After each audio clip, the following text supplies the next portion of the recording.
The broadcast is now starting. All attendees are in listen-only mode.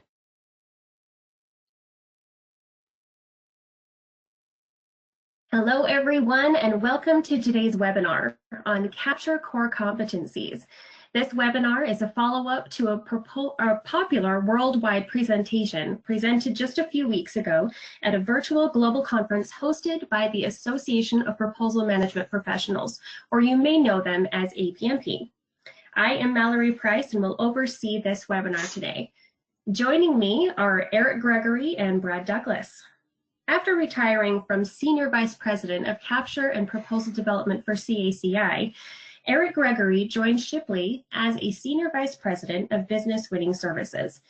Eric has 35 years of experience in proposal development, business development, and capture management. He has participated in major proposal and capture efforts in a wide range of industries. He served on the APMP Board of Directors from 1996 to 2006, and served twice as Chief Operating Officer and twice as Chief Executive Officer. He's also an APMP Fellow. Eric recently presented a powerful message at APMP's inaugural Worldwide Virtual Business Development Conference. His presentation garnered amazing interest with many attendees that had multiple questions.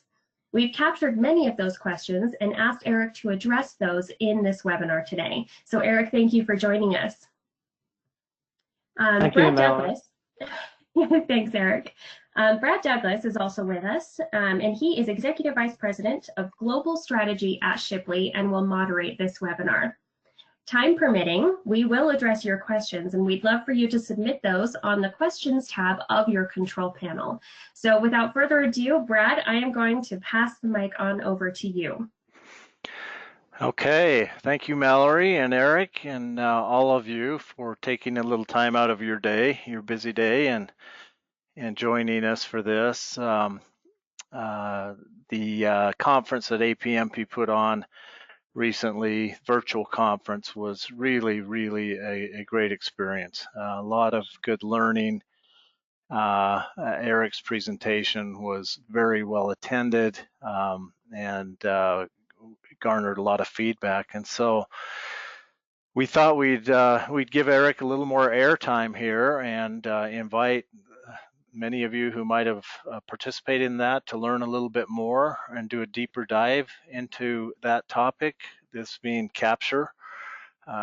Capture not only roles and responsibilities, but Eric's going to really focus in on some core competencies. So we'll briefly review the material that Eric went over, he will, at the conference, and then we're going to get right into many of the questions that were left. We had limited time, Eric had limited time, and so he's going to now address some of those questions. And please feel free to ask questions in your navigation, your control panel of the webinar, and we'll try to get to some of those as well. And we are recording this, so you can replay it at a future time. We'll post it on our website. And again, we'll get to some additional questions if we can. So let's go forward. We just wanted to summarize. Now, in case some of you are new to the concept of capture and a capture manager position in an organization, we're not going to go through all of these, but this is a summary, and there's actually a handout that you can download from this webinar in the handout section of your control panel, and it goes through some of these roles and responsibilities of a capture manager. So that's a little takeaway from this, is you can download that and have that.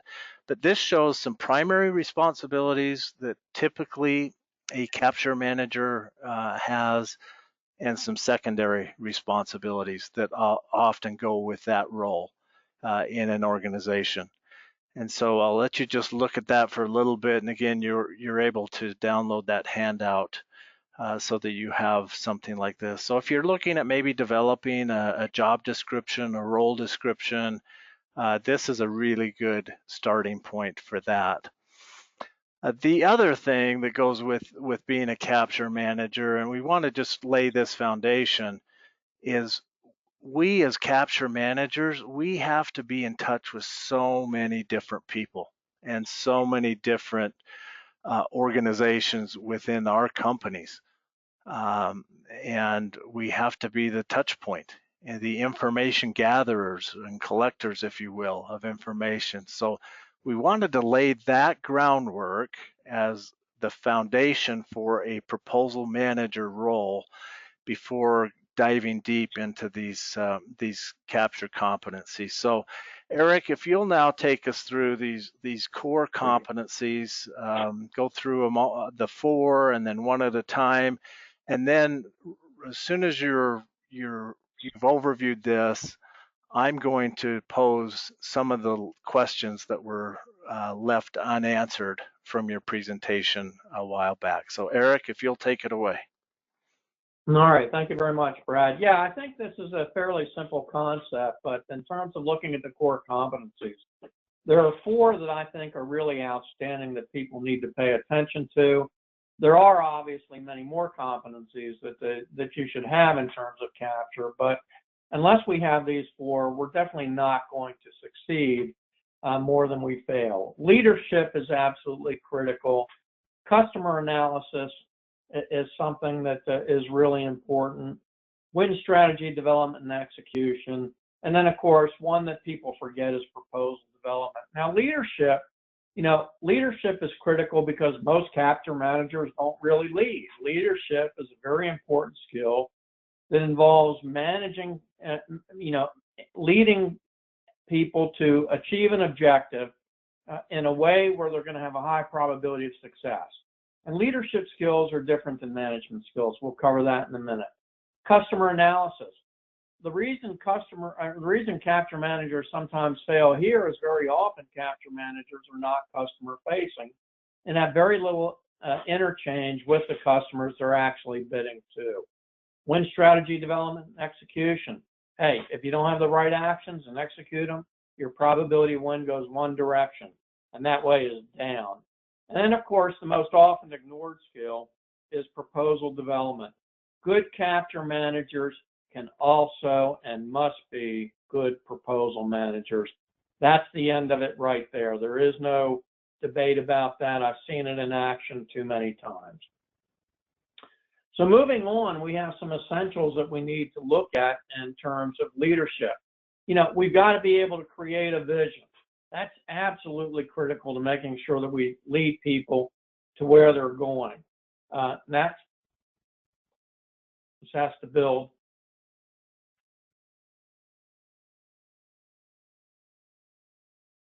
We've got to develop strategy in terms of those things that have to happen.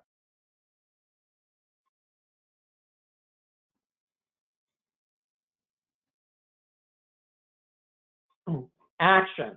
What are the critical things that have to happen today? Unless we're actually monitoring this on a day-to-day basis, we can't be successful.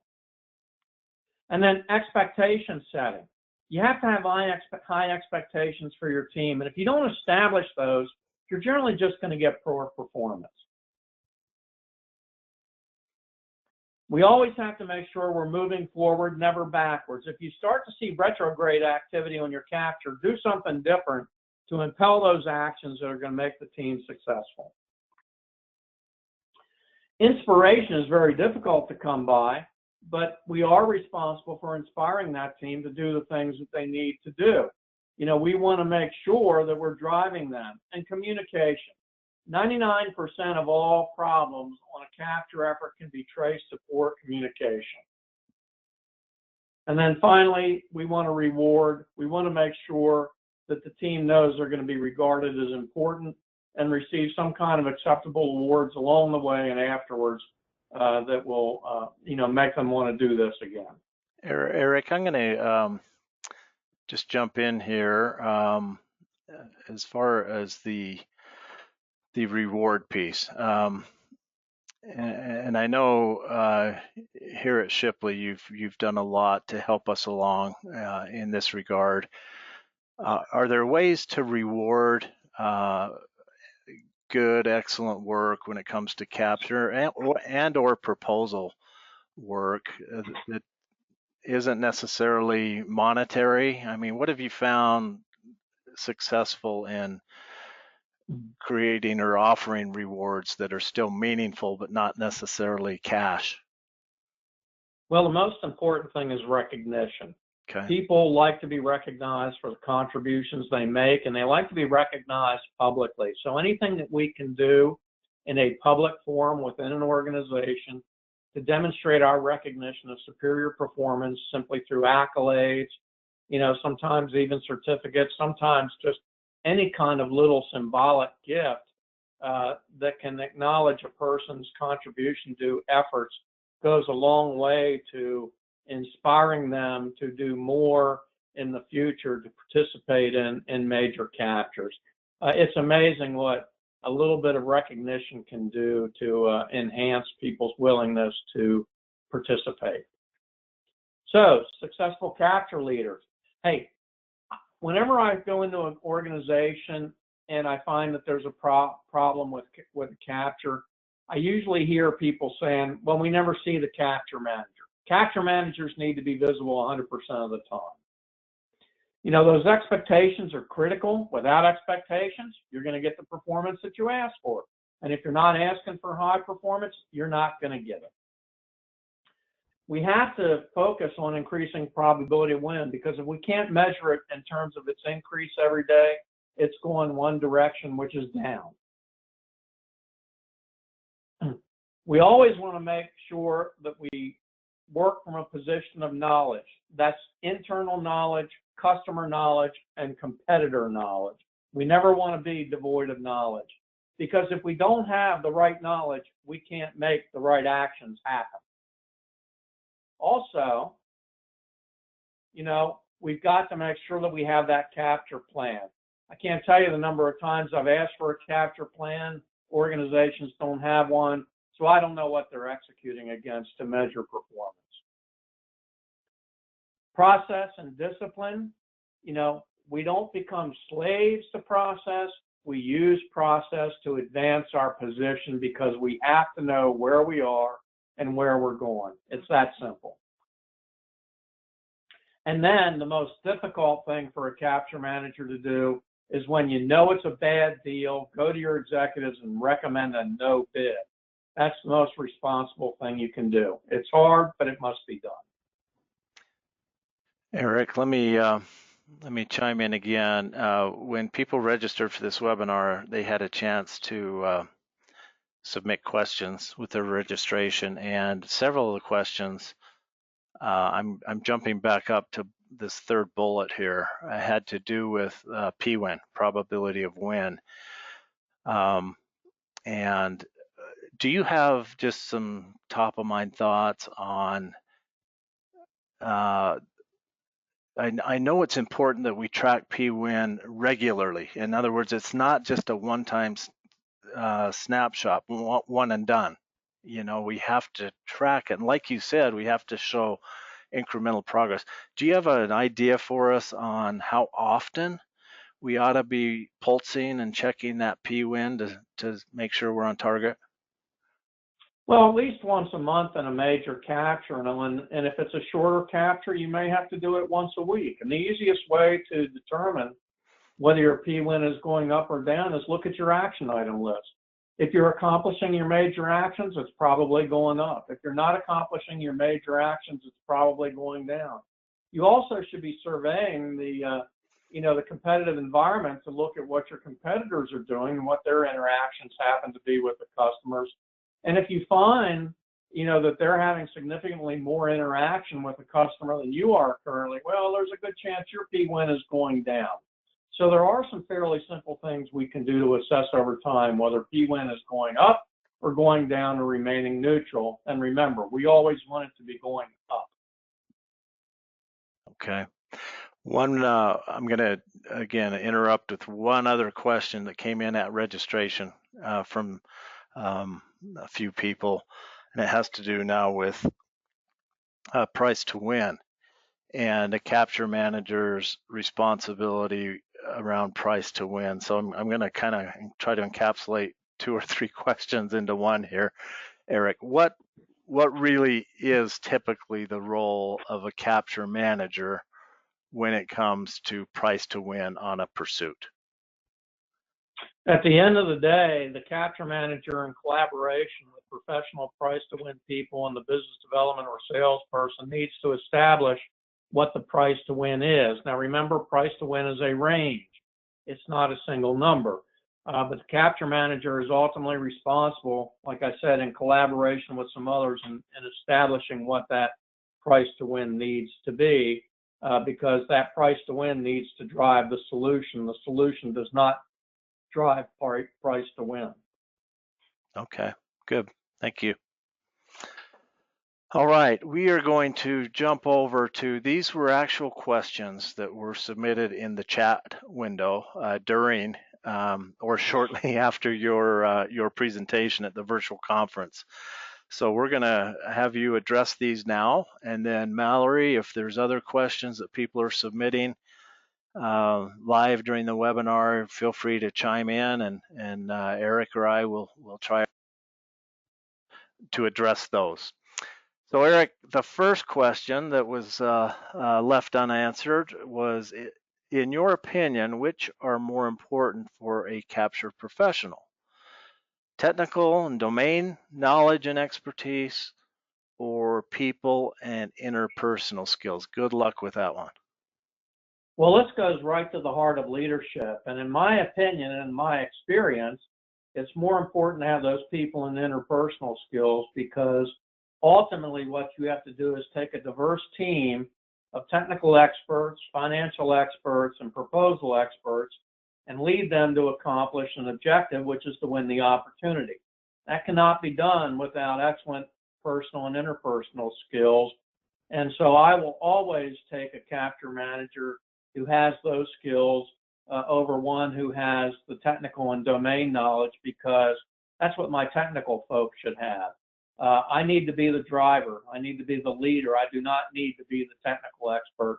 I need to know just enough about the technical information, the domain, to make sure that somebody just can't, fool me a little bit, with some technical wizardry. But other than that, those interpersonal and people skills are ultimately going to be more important for a top level capture manager.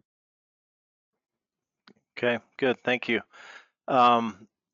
It seems like, at least Eric, it seems like a lot of organizations lean the other way, and they put a lot of weight, an awful lot of weight, on bringing capture people in from customer organizations, and in many cases the customer happens to be the federal government, the U.S. federal government, and they'll bring people in from government and place them in a capture role. Can that work? And if so, what do we need to focus on to make sure that does work? My general industry experience is that's not a particularly effective way to run a capture. It's much better to have them as a member of the capture team.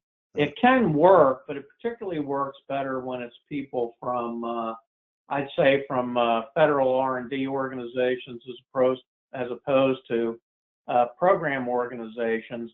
But I have seen, in my experience, a couple of people who have come out of federal government, managing programs, who also, made good capture managers. It's a highly, it requires analysis to figure out who's going to be best. And it comes down to, ultimately, at the end of the day, really who has those leadership skills, not the technical skills, to be a good capture manager, regardless of where they come from.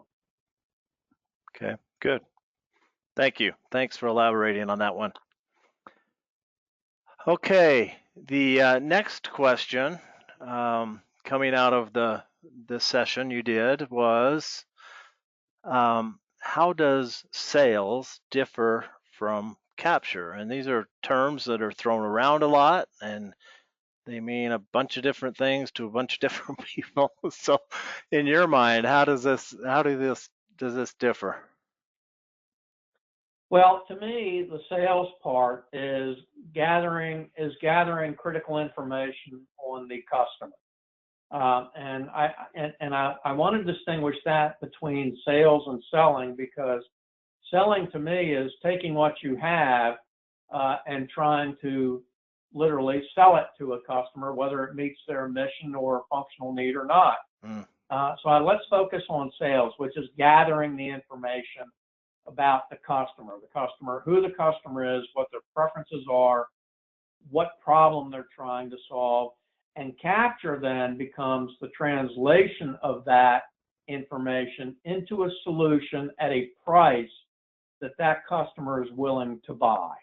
And it sounds, fairly simplified, but that's really the difference, I think, in terms of looking at the two different skills. Okay, let me try to parrot that back to you and see if I caught the difference. So thank you for clarifying. Selling is selling. It's like you said, it's pushing a product or service out there and trying to convince someone to buy it. You're right. And sales is more of a functional term, sales. And you're right. I think you're right. It's the front end. It's gathering information, intelligence about the customer and all that. And then what you did that I thought was interesting to me is when you described capture, then you included solution development, which is likely going to be tailored or customized for that particular customer, that particular opportunity, and price, and maybe even a value proposition. So there's what seemed to me from what you said to be the differentiator between capture and sales. Is capture involves much more, this getting involved and collaborating with the solution team, the pricing team, and putting together the whole package. Did that make sense? Yes, capture is a total business solution. Got it. Okay. Good. Thank you. Okay, next question from the conference. How involved should a capture, you kind of address this in your opening comments, but go ahead, let it fly. How involved should a capture manager be in the proposal development activities? The term is intimately. Okay. They have to be involved every day in the proposal activities. I mean, they are the key creator of the messaging. They have to make sure that their team has been indoctrinated in the winning messages, and they have to make sure that the winning messages appear with the right facts and data in the proposal. Now, you may say that that's all the proposal manager's responsibility. Well, it's not, because the capture manager is really going to understand those things better than anybody on the team. So they have to be intimately involved with the proposal development on a daily basis to make sure that the proposal manager is getting the intellectual, emotional, and institutional support that they need to be successful. And if a capture manager is not going to be involved in the proposal manager on a daily basis, I don't want that capture manager working for me. Good.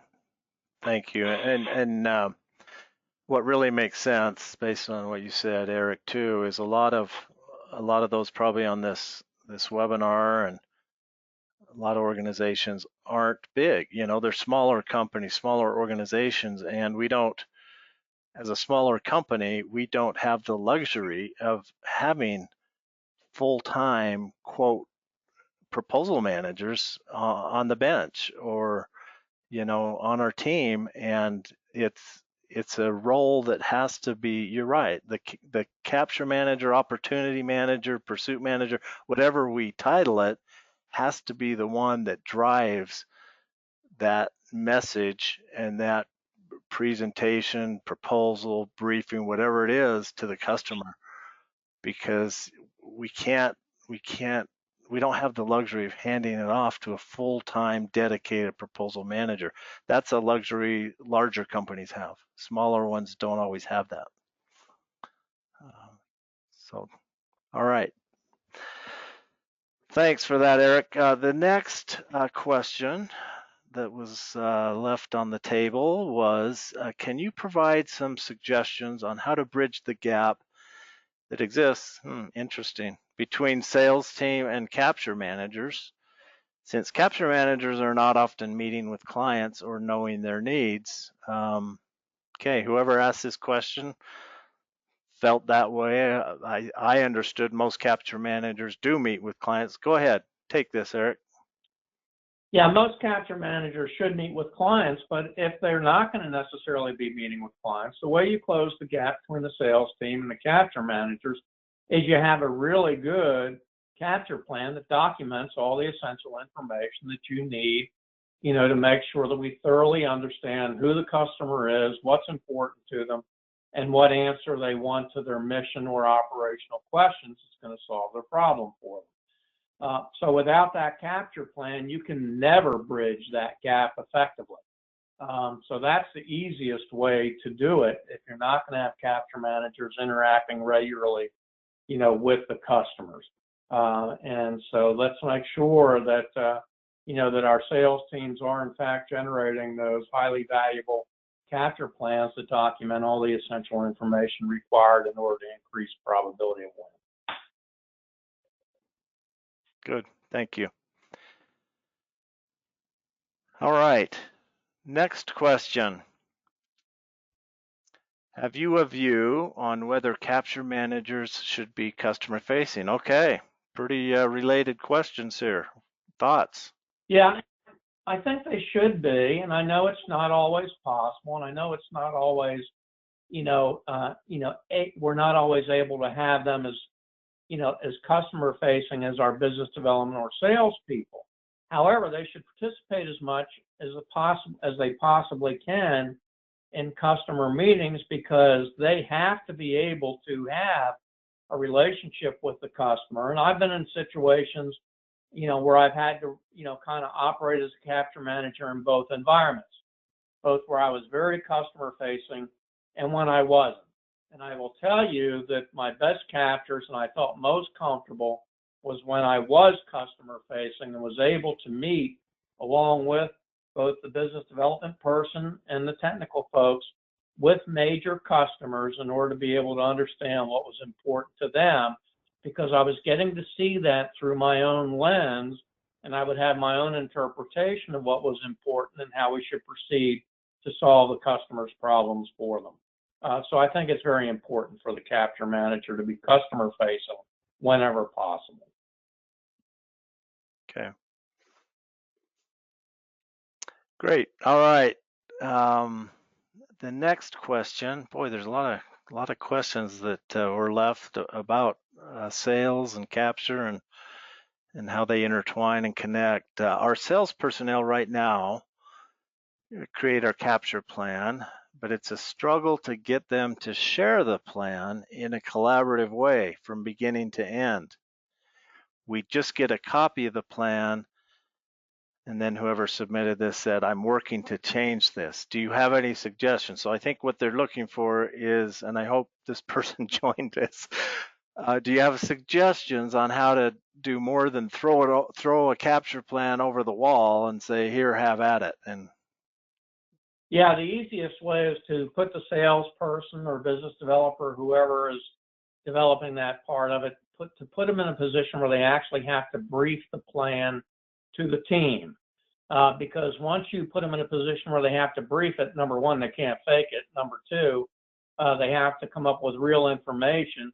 And number three, they're going to get questions that are going to, force them to take actions that they may not have taken to date. And they need to brief that plan if you're having difficulty with the communications on a regular basis. Maybe they have to brief the plan once a week for major changes. Maybe you have to brief it once every 2 weeks. Maybe once a month, depending on how long the period is, in terms of the opportunity. But you have to force people in some cases to communicate the essentials, of the capture plan to other members of the team, both to impart information and then also to receive questions that may impel them to go get additional information that may be important to increasing probability of win. Good. Yeah, I think that's a great suggestion. Is have them brief and provide that background information, and kind of an executive summary in a way, but in a briefing format of the capture plan. Let me deviate from the questions, Eric, and maybe take this a little bit further. Assuming now we're in a situation where we have received a solicitation from a customer. Could be government, could be private sector. And let's say we've got a 30-day response period. I'm kind of diving into process a little bit here, but it relates to capture managers staying involved. Best practice, Eric, is shortly after we get that solicitation, within a matter of time, we should hold an early, what we call a pink team review.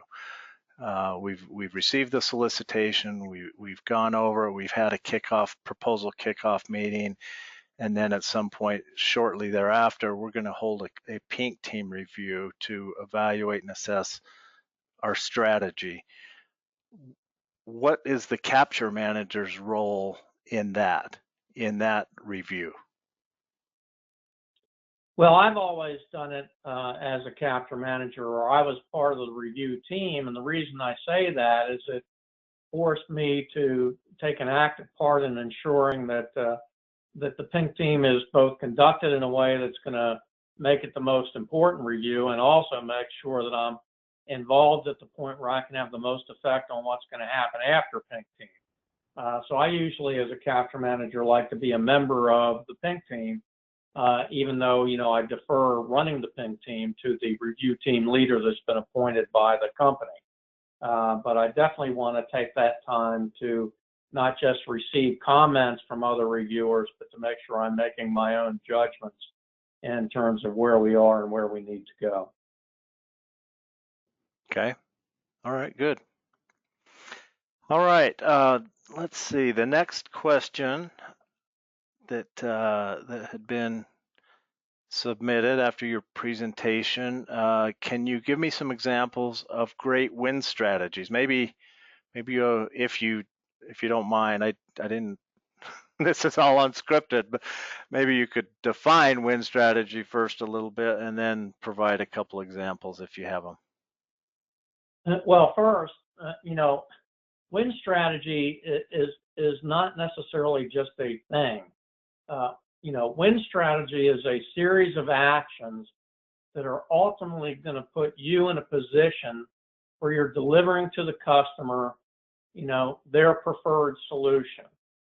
So I think we need to get, focused on win strategy as being multiple things that happen over time, to make sure that we are in a position to deliver what the customer wants at a price they're willing to pay. Now, that being said, win strategy,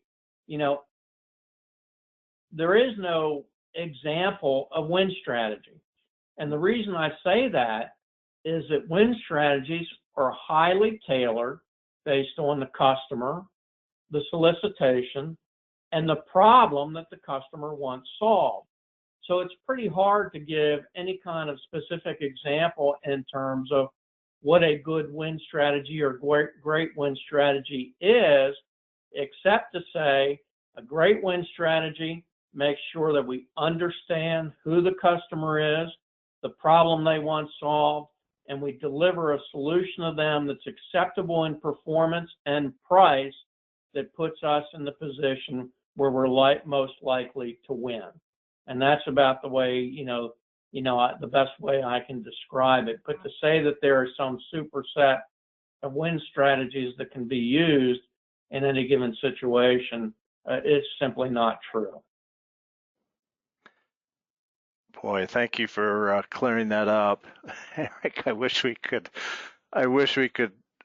project this in neon lights, because a win strategy is so often thought of as it's a statement. It's It's like a theme statement, but it's a win strategy. You're so right. I mean, a strategy is a series of, and it's not thoughts, it's not information, it's exactly what you say. It's actions, you know. And so when we facilitate capture training for companies or individual groups, we tell them a win strategy. You focus on how are you going to leverage your strengths, exactly what you said, on that particular pursuit. How are you going to mitigate any weaknesses you have on that opportunity? Is there a way you can highlight or somehow bring to light a competitor's weakness in the way you present your proposal?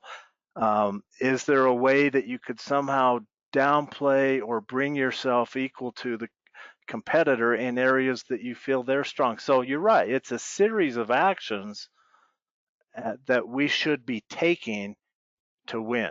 Now proposal strategy is how do you convert those win strategies and message those into the proposal.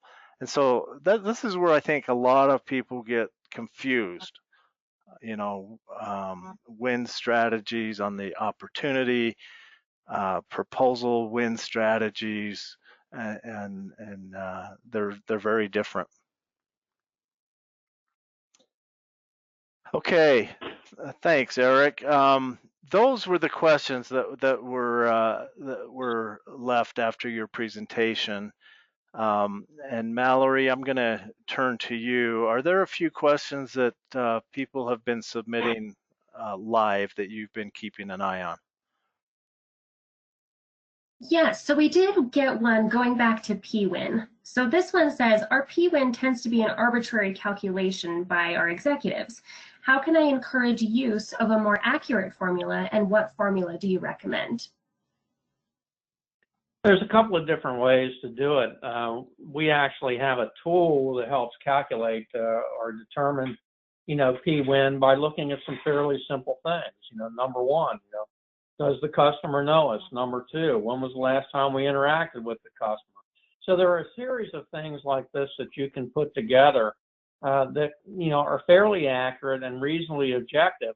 For example, I very often see people who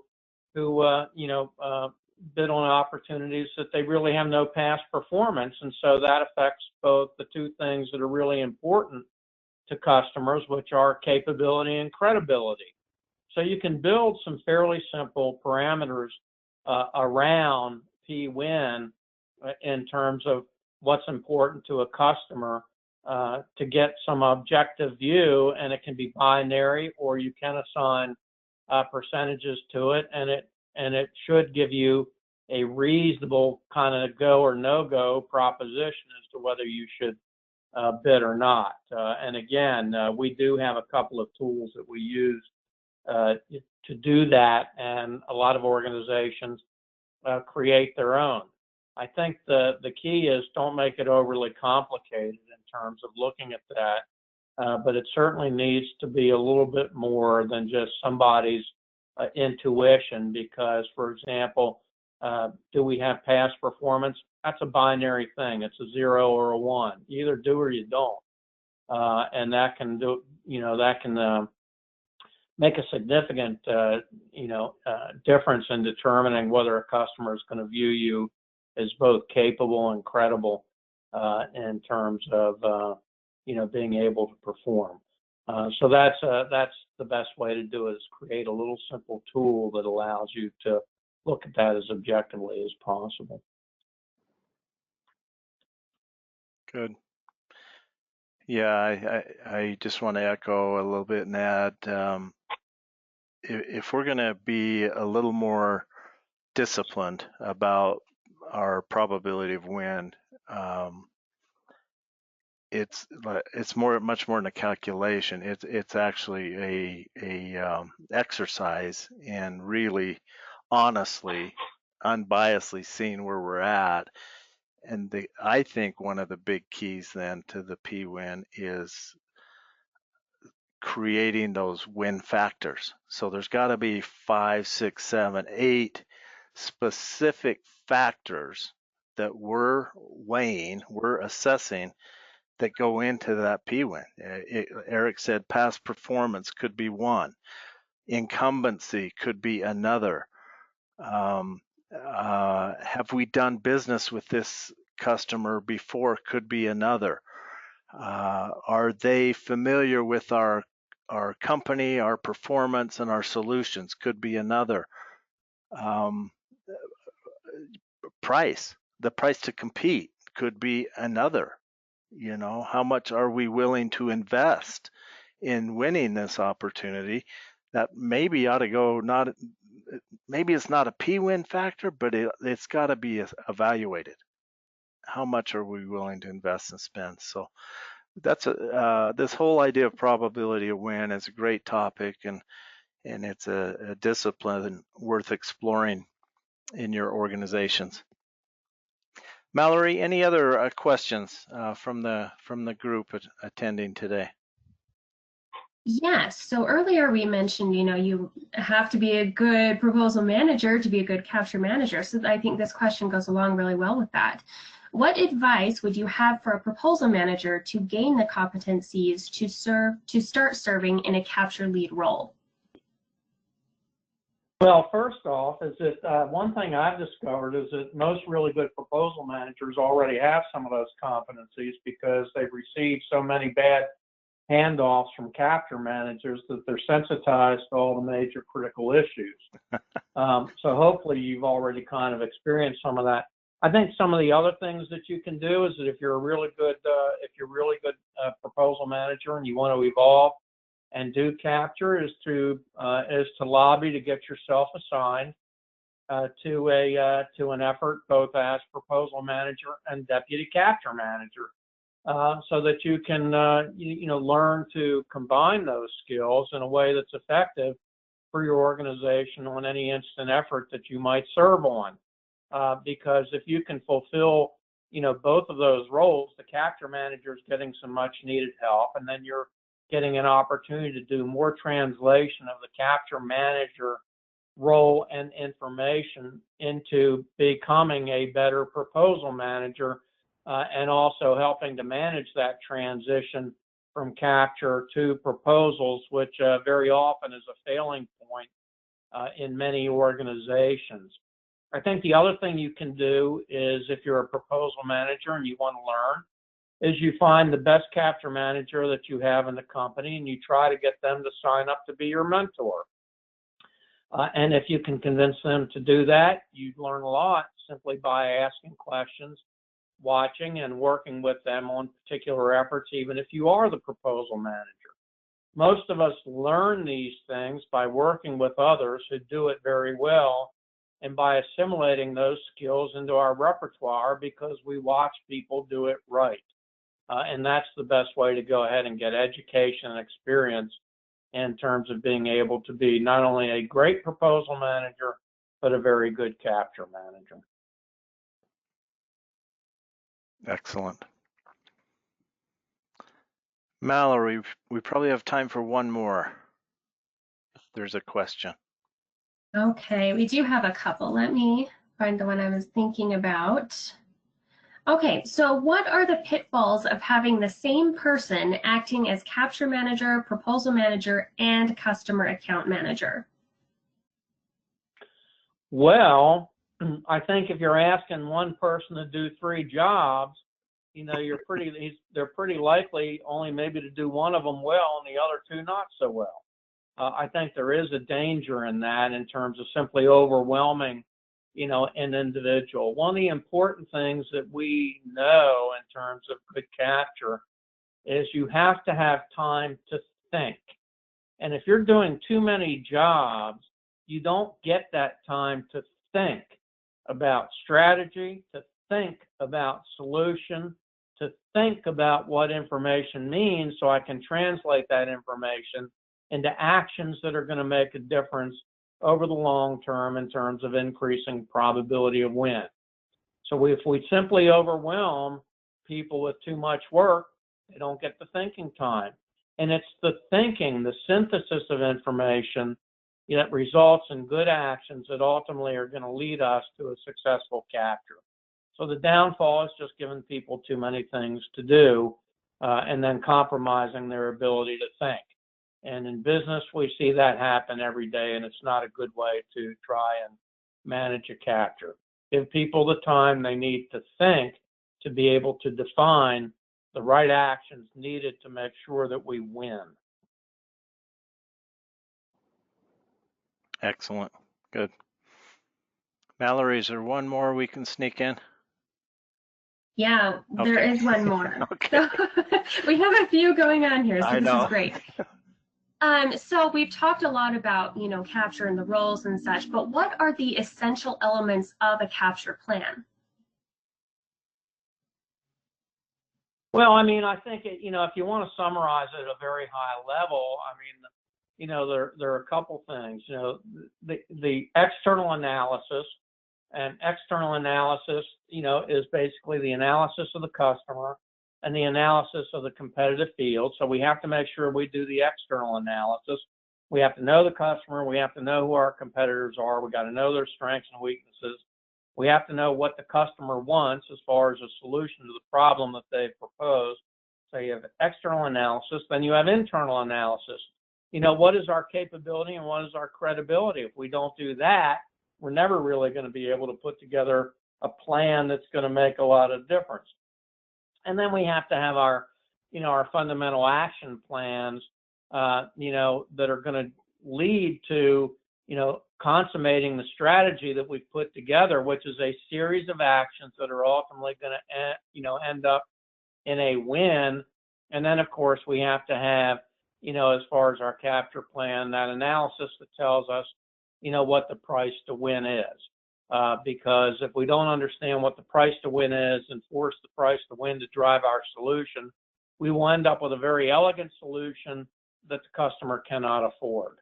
And so if we have those essential things and top it off with an executive summary at the beginning, and make sure that we have the next key actions that need to be accomplished at the end, we can end up with a very effective capture plan that's not necessarily real long, but will be effective for us to manage to in terms of trying to drive the organization to a win on any particular deal.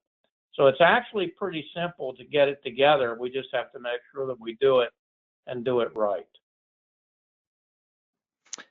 Yeah, and the great output from those two components that Eric described, the internal analysis assessing our own capability and competence and solution, and the external, meaning customer and competitor, and where those all come together at some point, we should, as part of our capture effort, we should be able to come up with a list of discriminators that make us hopefully unique in some way, and so different and unique and hopefully better than the competitor solution. And better could be price, better could be speed, whatever it is. But those discriminators, if we can, as capture managers, if we can identify those based on this analysis that's in the capture plan and convey those to the whoever's messaging, developing the proposal, the briefing, whatever we're submitting, that's what sets us apart. So that's the beauty of a capture plan. It forces us into those discriminators that we can really push forward and create distance between us and the competitors. Well, Eric, Mallory, thank you so much, and thank all of you for investing your time today. We have a couple other webinars coming up in the near future, one as early as next week, where we've pulsed hundreds of proposal professionals throughout the world about what bad habits do they see out there when it comes to proposal development, and how can we fix those, some of those bad habits. So that should be an intriguing free webinar. And then the next one you see there is also coming up in September, you snooze, you lose. We're going to invite some people to talk about qualifying, how we can better qualify opportunities so that we're not bidding on things we know we can't win. And so those are our next two webinars. We invite you to participate and join us. Eric, thanks so much.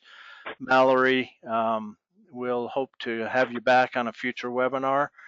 And if we can help in any way, answer questions, let us know. There is a handout, so I'm going to leave this live for a little while.